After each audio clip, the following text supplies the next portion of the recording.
छत्तीसगढ़ में पहली बार कुछ ऐसा हुआ है जो आज तक नहीं हुआ था। नमस्ते, मैं सोनी और आप देख रहे हैं वयम छत्तीसगढ़। वक्फ बोर्ड की जमीन अब नगर निगम के नाम हो गई है। हम बात कर रहे हैं रायपुर के नवापारा इलाके की, जहां की 4.5 एकड़ जमीन यानी करीब 2 लाख वर्ग फीट की जमीन, जिसकी कीमत 100 करोड़ से भी ज्यादा मानी जा रही है, अब नगर निगम की हो गई है।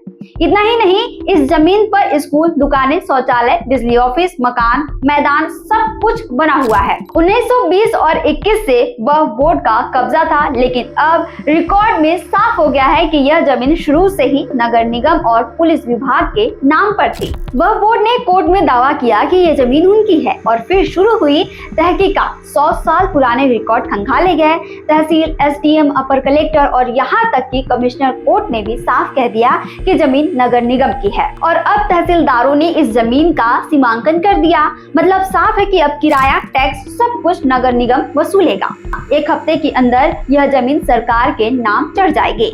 अब ये तय होना बाकी है कि इस जमीन पर नगर निगम क्या करेगा। लेकिन एक बात तो तय है, सरकार के नाम होते ही यहाँ की दुकानों और संपत्तियों की तस्वीर बदल सकती है।